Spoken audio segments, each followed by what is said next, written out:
Hi everybody, it's Lisa Ruth. I am making this video from my backyard where I'm sheltering in place, hearing my neighbor's music and watching spring happen on this tiny little patch of earth, hoping that you are also finding new ways to find gratitude and connection in this interesting and ever-changing time that we're living in.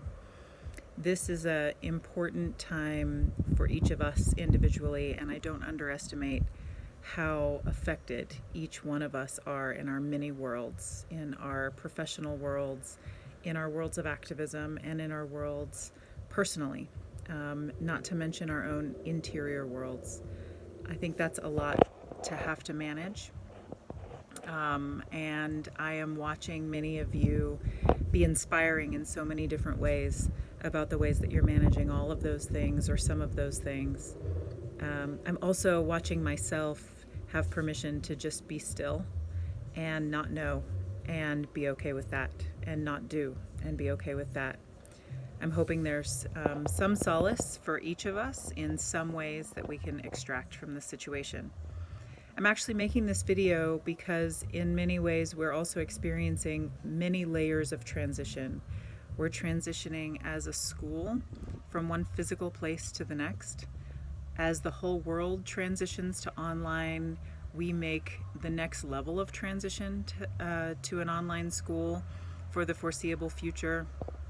As I've told many people, I actually feel grateful that we did a lot of the heavy lifting to try to figure out how to make that work before some of this happened. I'm seeing a lot of schools scramble to try to figure that out. So I feel like we're ahead of the curve, and I'm also aware that things will be unpredictable and not easy in the next coming weeks or months. And that brings me to our transition of student body government. So we are seeing nominations come in, and I'm so inspired by the fact that people are still finding energy to be a part of governing the school in such layered times of transition. And as a leadership geek, somebody who really loves to think about the concepts of leadership, I do think that the leadership of this next chapter is different than any other year than we've ever experienced before. I think when the old way is no longer working and the new way is yet to be determined, that emergent leadership, like what we're seeing pop up all around us right now, is so rich with creativity and energy and breaking the status quo. And so I'm really excited for those of you who have put your name in the hat. I will say that after doing the visioning process this year, that the data strongly suggests that we have a lot of work to do in the coming year. And in some ways, this student body government got to do the really fun stuff of connecting and finding out what work is out there to be done. And the hard work is now for the incoming student body government and student body.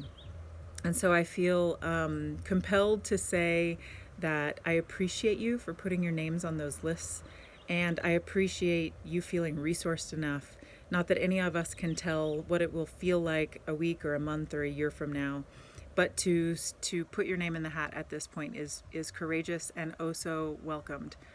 I know I speak for the current student body government when I say that the handoff between harvesting all of what students are feeling and staying close to students now to what we do about that next year in the midst of all of the transitions that we'll be experiencing will be carefully handed.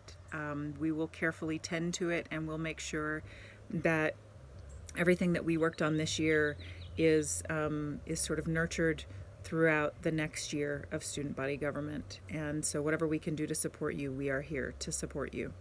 I will also say that if you are running in a contested position, that it's really important that you at least campaign at the minimal level, that you send out a message to let us know who you are, and really what made you feel like you needed to answer this call at this time. I think part of what we've learned strongly from the visioning data is that it's really hard to build community and to stay close and to have intimate connections with folks in such a spread out world of what is online education. And so I think it's a perfect opportunity to start really getting to know you really well by asking if you would send us something about who you are in this moment in time. That's my personal request. It's not part of the process. And if that feels exhausting, disregard. I just was hoping that this might be another sort of virtual circle that we could sit in together as we go through this process of elections. I know that the student body government is all here for whatever we can do to help in this process. And so I'm hoping that you are reaching out to one another, to us, to Chris Schlane, to anybody who can connect and provide a buoy for whatever's going on in your many worlds. And so I hope to see you virtually very soon. And until then, please stay safe, stay well, and find lots of different ways, creative ways to connect, and then share it with us because we're all looking for the same things. Sent with much love and many blessings. See you later and see you soon.